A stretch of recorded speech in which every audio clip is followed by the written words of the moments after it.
My name is Kira-Vel, and if you had told me 3 cycles ago that I would be sitting in a human cafeteria, watching these pink-skinned bipeds devour their processed nutrition cubes while making strange barking sounds they call laughter, I would have suggested you visit a mind healer. Yet here I am, purple skin gleaming under these harsh artificial lights, my forearms folded in what I hoped was a dignified manner, trying not to let my empty stomach growl loud enough to attract attention. The irony was not lost on me. My species, the Velathi, had conquered 17 star systems. We had built cities that floated among the clouds of gas giants. We had tamed black holes and used them as power sources. And yet here I was, a supposedly superior being, slowly starving on a human space station because my pride was too great to ask for help. "Look at the freak," whispered Mara Collins, a human engineer with hair the color of rust and a smile sharp enough to cut plasma conduits. She sat 3 tables away, but my enhanced hearing picked up every word. 4 arms and still can't figure out how to get food. Maybe aliens aren't so smart after all.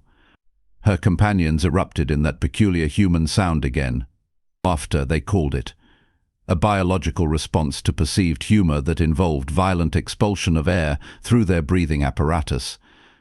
Fascinating, really, if it weren't directed at my current predicament. I had been on Station Omega-7 for exactly 17 standard days. 17 days of watching humans stuff their faces with everything from synthesized proteins to something called pizza that looked like it had been assembled by a drunken engineer. 17 days of my own rations dwindling to nothing while I waited for a transport back to Velathi space. The problem, you see, was bureaucracy. That universal constant that plagued every sentient species across the galaxy. My diplomatic credentials had been misplaced in the human system. Without proper identification, I couldn't access the station's food replicators. Without currency, I couldn't purchase meals. And without swallowing what remained of my dignity, I couldn't simply ask for help. Pride, as it turns out, makes for a terrible meal. The 18 of the Great Starvation Experiment, I muttered to myself in Velathi, watching a human child no taller than my waist consume what appeared to be liquid sugar mixed with carbonated water. The subject continues to maintain her superior attitude while her internal organs slowly consume themselves. Truly evolution at its finest. That's when he appeared. Thomas Webb looked like every other human male on the station. Average height, brown hair that stuck up in directions that defied gravitational laws, and those strange blue optical organs that humans used for vision. He wore the standard-issue maintenance coveralls that marked him as one of the station's countless repair technicians. Nothing special, nothing remarkable. Nothing that would suggest he was about to completely upend my understanding of human nature. He approached my table with the casual confidence of someone who either didn't recognize danger or simply didn't care about it. I tensed, expecting another round of mockery, another opportunity for humans to demonstrate their supposed superiority over the starving alien. "Mind if I sit?" he asked, already pulling out a chair before I could respond.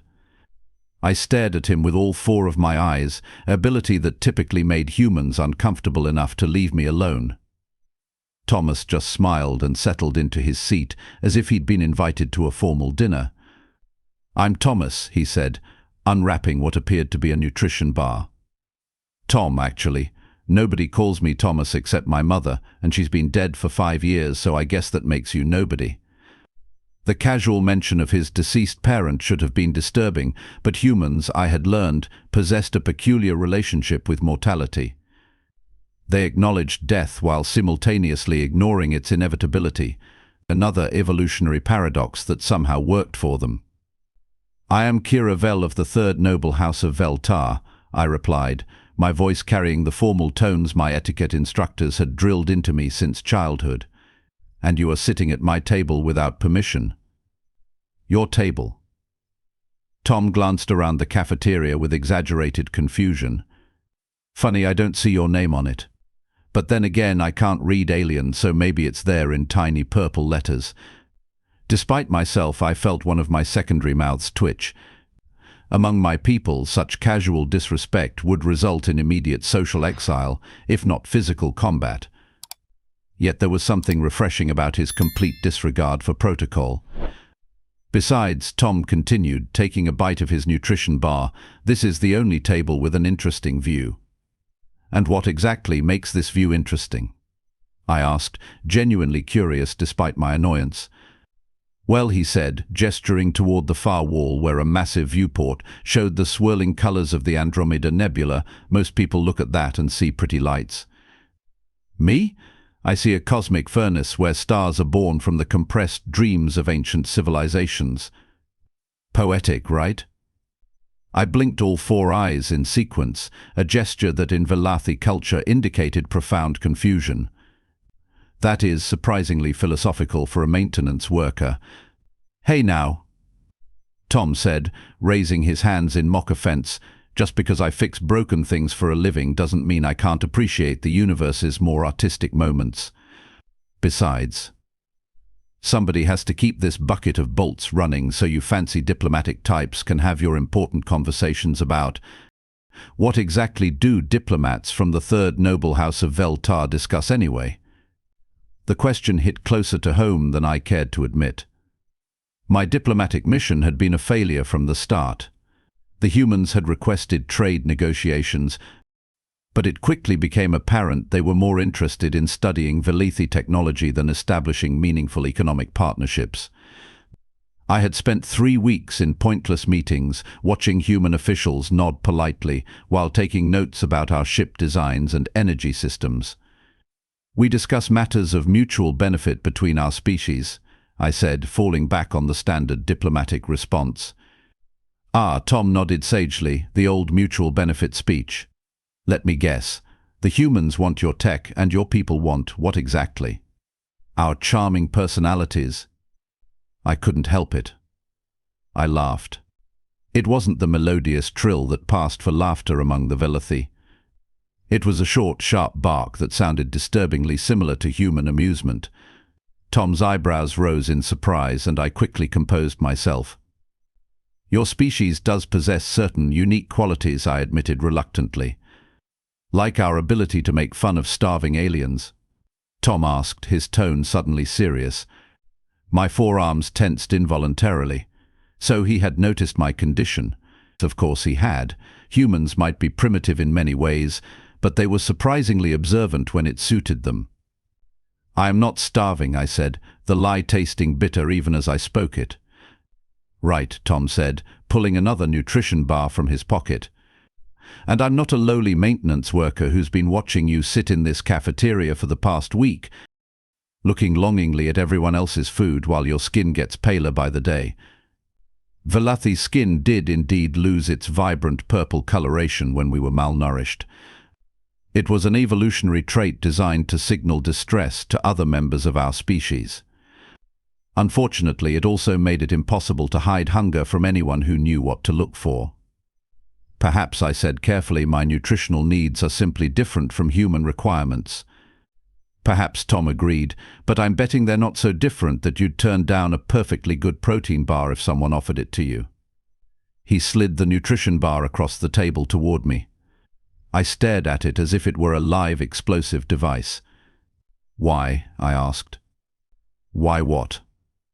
Why would you offer food to a stranger, particularly one of a different species? Your companions seemed to find my situation amusing. Tom glanced over at Mara Collins' table, where the group was still making occasional comments about the purple freak and her disgusting alien habits. His expression darkened. Those idiots, he said. They think being human makes them special. They've never been off this station, never seen anything more impressive than a routine supply ship docking. You've traveled between stars. You've seen things they can't even imagine. And instead of being curious, instead of asking questions, they point and laugh because you're different. He leaned forward, his blue eyes meeting all four of mine simultaneously. Besides, he continued, I was raised to believe that when someone's hungry, you feed them. Doesn't matter what color their skin is or how many arms they have. Hunger is universal. I picked up the nutrition bar with my upper right hand, examining it carefully.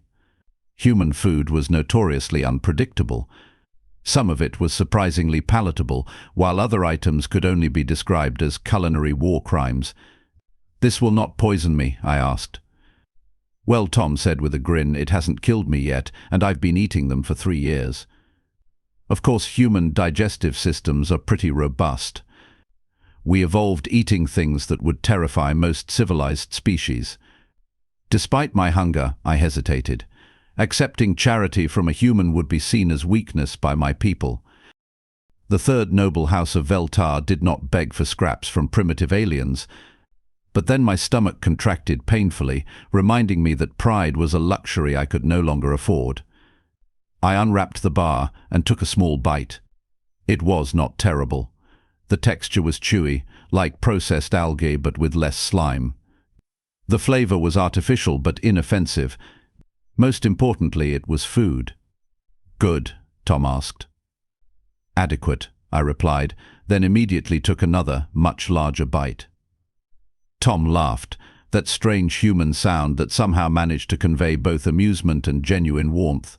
High praise from alien royalty. "I am not royalty," I corrected automatically. "The noble houses are administrative divisions, not hereditary monarchies. But you're still nobility.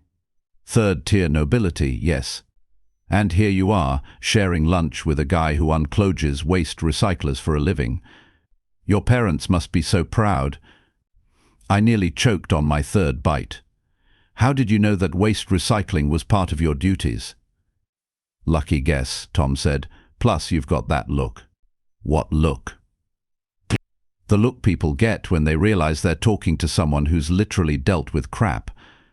Don't worry, I showered this morning." This time my laugh was longer and more genuine. There was something refreshing about Tom's complete lack of filter. Among the diplomatic circles I usually moved in, every word was carefully chosen, every phrase analyzed for hidden meanings.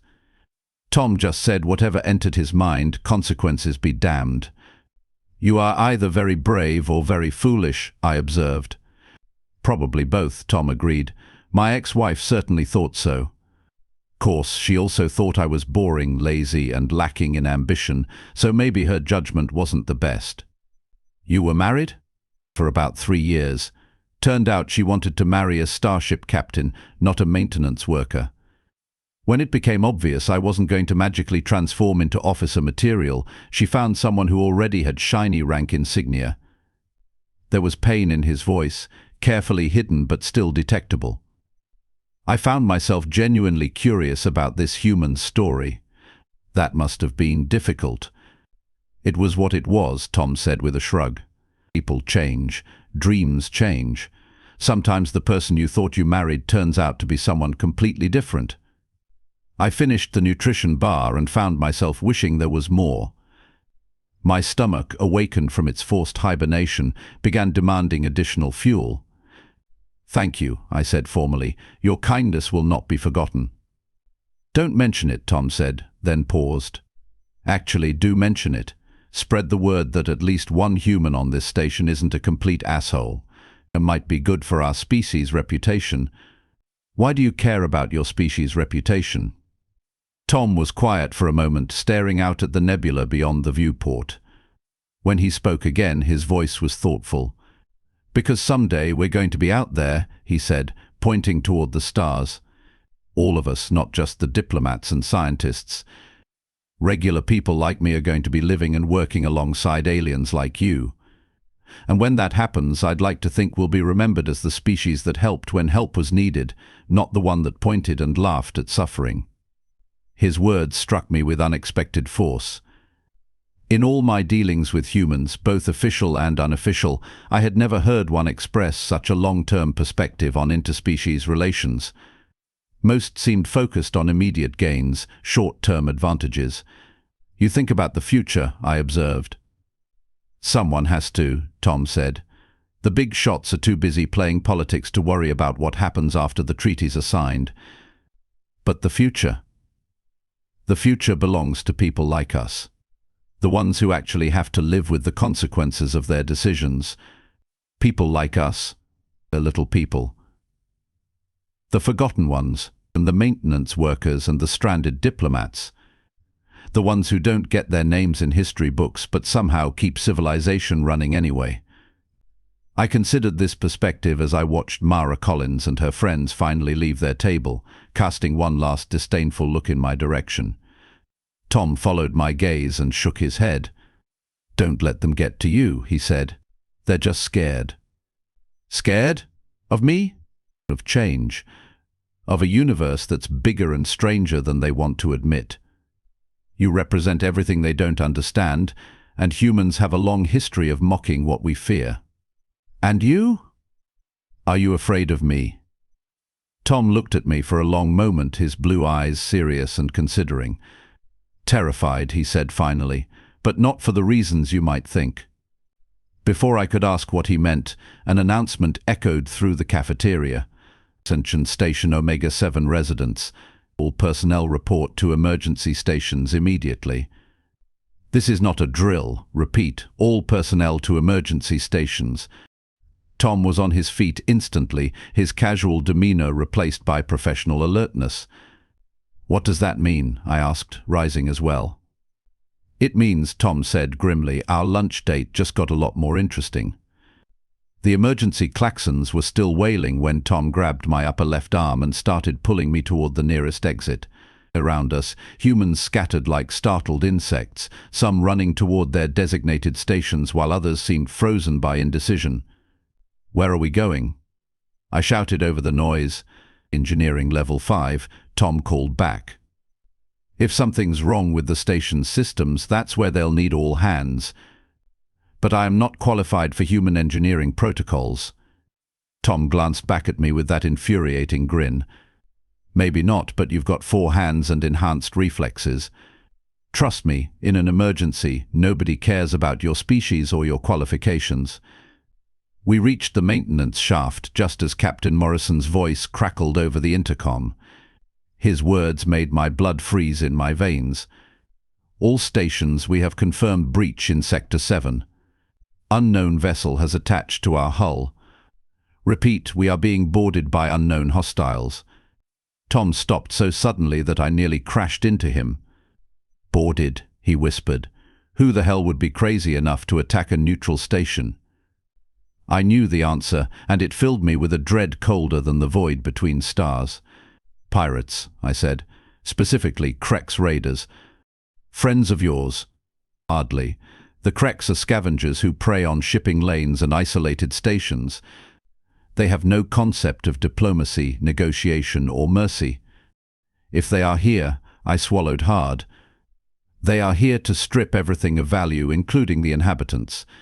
Tom's face went pale, but his hands remained steady as he opened the maintenance panel. "Well then, I guess we better make sure they don't get what they came for." The shaft led us down 3 levels in record time. Tom moved through the station's guts like he had been born there, navigating past power conduits and recycling pipes with practiced ease. I followed, my enhanced agility allowing me to keep pace despite the unfamiliar terrain. We emerged into Engineering Bay 5 just as the lights flickered and died. Emergency power kicked in a moment later, bathing everything in an ominous red glow. "Webb," Chief Engineer Patricia Kane's voice cut through the chaos. She was a woman in her 50s with steel grey hair and arms like industrial cables. "About time you showed up. We need every hand we can get." "What's the situation, Chief?" Tom asked, already moving toward a bank of control panels. "Krex raiders punched through the outer hull and disabled our primary defense grid. They're moving through sectors 6 and 7 headed this way.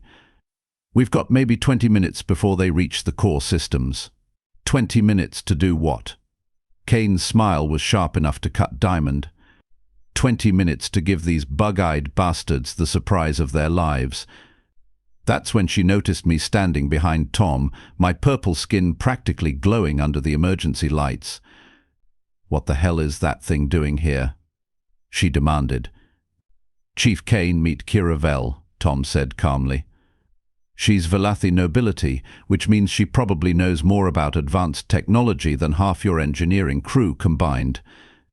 Kane looked me up and down with the calculating gaze of someone evaluating a new piece of equipment. Can you work with human systems? Your technology is primitive but functional, I replied, which probably wasn't the most diplomatic answer but happened to be accurate.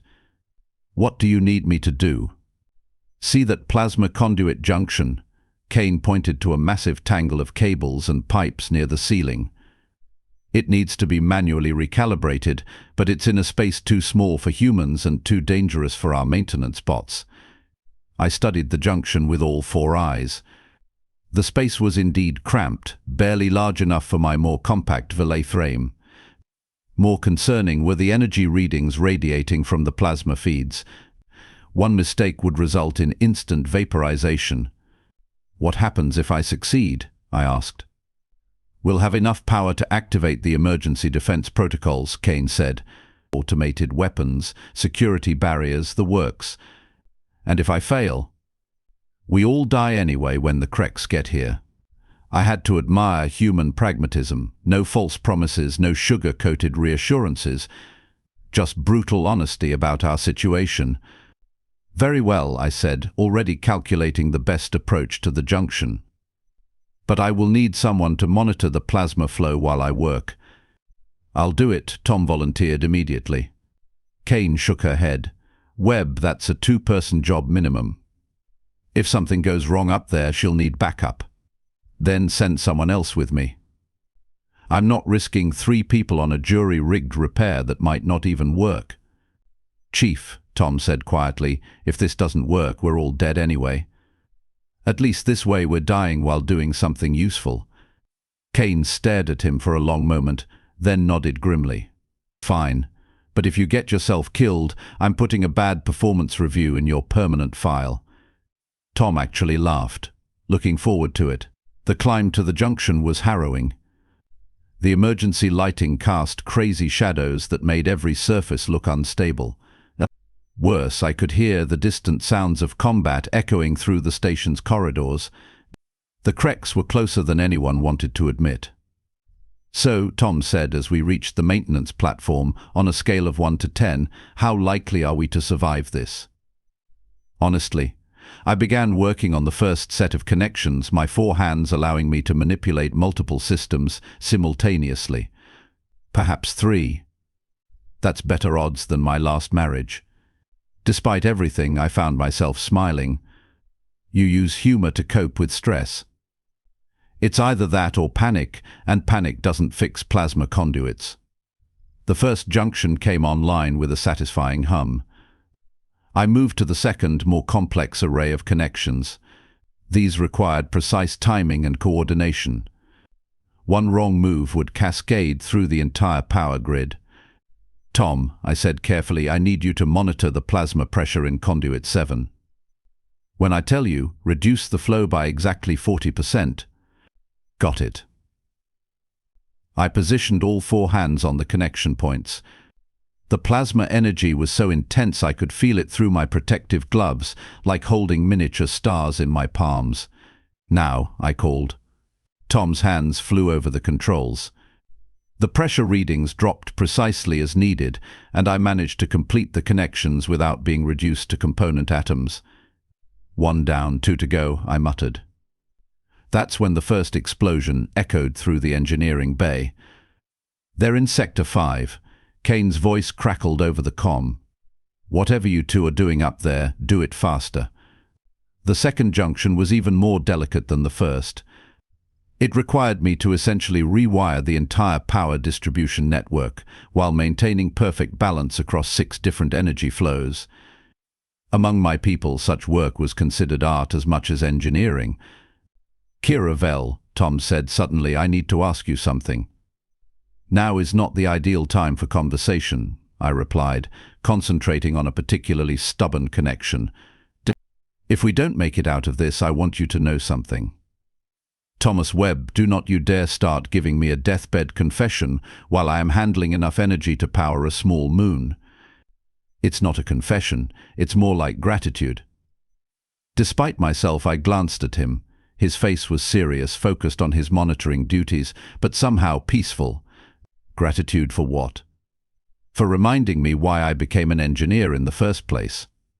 I do not understand. When I was a kid, I used to dream about fixing things that mattered, helping people, solving problems that nobody else could solve. Somewhere along the way, I got so caught up in routine maintenance that I forgot what it felt like to actually make a difference. The second junction came online, and I immediately moved to the third. This one was the most dangerous, requiring me to essentially become part of the circuit while the modifications were made. "You are making a difference now," I pointed out. "Only because you reminded me that there are people worth fighting for." Another explosion, much closer this time. I could hear Kane shouting orders, the sound of weapons fire, and something that might have been Kreck's battle cries. "Tom, whatever happens, do not let the plasma pressure spike above 80%. If it does, we both die." "Understood." I began the final sequence, my hands moving with precision born of desperation. The energy coursing through the connections was almost alive, fighting against my attempts to control it. Sweat beaded on my purple skin, despite the cool air. 75%, Tom called. "Almost there." 78%. Just a few more seconds. 79% and climbing. I made the final connection just as the pressure hit the critical threshold. For a moment, nothing happened. Then, like a symphony coming together, the entire power grid hummed to life with beautiful, deadly efficiency. "We did it," Tom shouted. His celebration was cut short by the sound of heavy footsteps on the platform below us. I peered down through the maintenance grating and felt my heart skip a beat. 3 Kreck's warriors stood in the engineering bay, their insectoid carapaces gleaming in the emergency lighting. Each one was nearly 2 meters tall, armed with energy weapons that could cut through station bulkheads like tissue paper. Their multifaceted eyes scanned the area with predatory intelligence. Kane and her remaining crew were backed against the far wall, hands raised in surrender. The chief engineer's face was bleeding from a nasty cut, but her eyes blazed with unbroken defiance. "Where are the others?" the lead Krekks demanded in accented galactic standard. "Our sensors detected additional life forms in this area." "Just us," Kane lied smoothly. "The rest evacuated when the alert sounded." One of the Krekks raised its weapon toward her. "Deception is punishable by immediate termination." That's when the station's defense systems came online. The effect was instantaneous and devastating. Automated weapons pods dropped from concealed ceiling mounts, their targeting systems locking onto the Krek's invaders. Security barriers slammed down, sealing off escape routes. Most importantly, the gravity generators kicked into overdrive, increasing the local gravitational field by a factor of 3. The Krekks, adapted to low-gravity environments, immediately collapsed under their own suddenly tripled weight. Their weapons scattered across the deck as they struggled to even lift their arms. Emergency defense protocols activated, the station's computer announced in its maddeningly calm voice. "All hostile entities are now under containment. Security forces have been notified." Kane picked herself up from the deck, her grin savage with satisfaction. Well, looks like someone got the power back online just in time." She looked up at our hiding spot and winked. "You two can come down now. The excitement's over." By the time station security arrived to collect the immobilized Krex raiders, Tom and I were sitting on a maintenance crate, sharing another nutrition bar and watching the cleanup efforts. "So," Tom said between bites, "that was fun." "Your definition of fun is deeply disturbing," I replied, but I was smiling as I said it. "Hey, we saved the station, stopped a pirate raid, and I got to work with alien nobility. Not bad for a Tuesday." Chief Kane approached us, her injuries now bandaged but her mood considerably improved. "Nice work, both of you. The captain wants to see you both for commendations." "Commendations?" I asked. "Medals, recognition, the works. What you two did today probably saved 1,000 lives." I looked at Tom, who was studiously examining his nutrition bar. "I think," I said carefully, "that Tom deserves most of the credit. I merely provided technical assistance." The hell you did, Tom protested. If you hadn't been there, I never would have attempted that repair. It took all four of your hands working in perfect coordination. It took your knowledge of human systems and your willingness to trust a stranger. Kane looked back and forth between us with growing amusement. You know what, you can argue about credit later. Right now you both need medical checkups, hot meals, and probably some rest. As if summoned by her words, my stomach growled loud enough to echo off the bulkheads. The nutrition bar had helped, but my body was still recovering from weeks of malnutrition. Food sounds excellent, I admitted. Good, Tom said, standing and stretching. Because I know a place that serves the best synthetic meatloaf this side of the Vega system. Synthetic meatloaf? Trust me, it's better than it sounds. Plus, they've got tables with great views of the nebula. 3 hours later, we were indeed sitting at a table with a spectacular view of the Andromeda Nebula and working our way through plates of food that was surprisingly palatable for human cuisine. The cafeteria was busier than usual, filled with station personnel celebrating their survival and sharing stories of the day's excitement. So Tom said, cutting into what appeared to be some kind of protein cake, "What happens now?" "I assume your diplomatic mission is officially over." "Actually," I said, savoring a bite of something called mock turkey, "I received word from my superiors while we were in medical.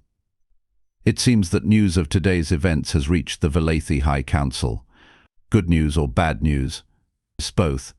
The good news is that my credentials have been miraculously restored, and I am now authorized to negotiate a mutual defense agreement between our species. And the bad news? I have been assigned to permanent duty as liaison officer to Station Omega-7. Tom nearly choked on his protein cake.